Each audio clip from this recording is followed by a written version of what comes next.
എന്താ പുക വരാഞ്ഞ?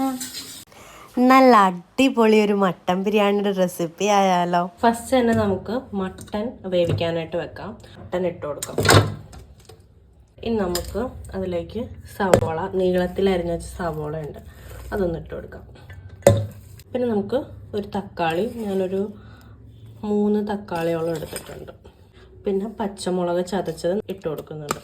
പിന്നെ നമ്മുടെ ഇഞ്ചി വെളുത്തുള്ളി ചതച്ചത്, അത് ഞാനൊരു പേസ്റ്റ് ആക്കിയത്, അതും ഇട്ട് കൊടുക്കുന്നുണ്ട്. നമ്മുടെ ബിരിയാണിക്ക് ആവശ്യമായിട്ടുള്ള മല്ലിയില, പിന്നെ നമ്മുടെ പുതിനയില. നമുക്ക് കുറച്ച് ഉപ്പിട്ട് കൊടുക്കാം. ഇനി നമുക്കിതിലേക്ക് തൈര് ഇട്ട് കൊടുക്കാം. നമുക്ക് നന്നായിട്ട് കൈ കൊണ്ട് നമുക്ക് കുറച്ച് വെള്ളം ആഡ് ചെയ്ത് കൊടുക്കാം. നമുക്കിതൊരു 2 വിസിൽ തീ കൂട്ടി വെച്ചു, ബാക്കി ഒരു മീഡിയയിൽ നമുക്കൊരു 4 to 5 വിസിലോളം വേവിച്ചെടുക്കാം. നമുക്ക് അരി വേവിക്കാനായിട്ട് വെക്കാം. ഞാൻ നമ്മൾ കുറച്ച് നെയ്യ് ഒഴിക്കുന്നുണ്ട്, ബേ ലീഫ്, പിന്നെ കുറച്ച് സ്പൈസസ് ഇട്ട് കൊടുക്കാം. മസാല ഒന്ന് റോസ്റ്റ് ചെയ്തിട്ട് നമ്മുടെ റൈസ് ഇട്ട് കൊടുക്കുന്നുണ്ട്.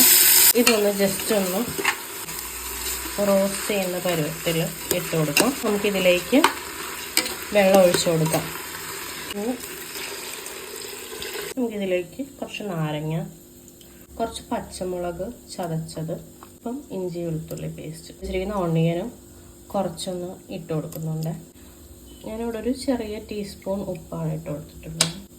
നന്നായിട്ടൊന്ന് അടച്ചിട്ട് നമുക്ക് അരി വേവുന്ന വരെ വെയിറ്റ് ചെയ്യാം. അപ്പോൾ അത്യാവശ്യം നന്നായിട്ട് വെന്തിട്ടുണ്ട്. നമുക്കിതിലേക്ക് തേങ്ങയും കാഷ്യൂനട്ടും കൂടെ അരച്ച ഒരു മിക്സാണ്.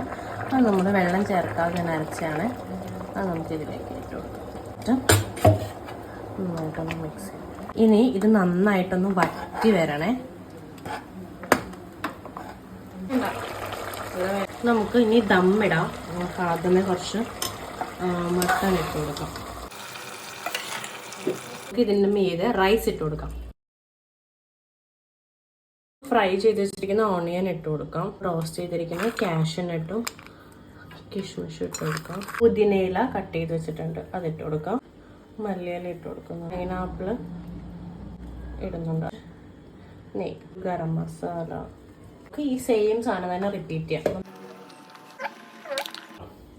നമുക്കിത് 15 മിനിറ്റ് ആയിട്ട് വെച്ചിട്ടുണ്ട്. ഞാൻ 15 മിനിറ്റ് കഴിഞ്ഞിട്ട് ഓപ്പൺ ചെയ്ത് സെർവ് ചെയ്യാം.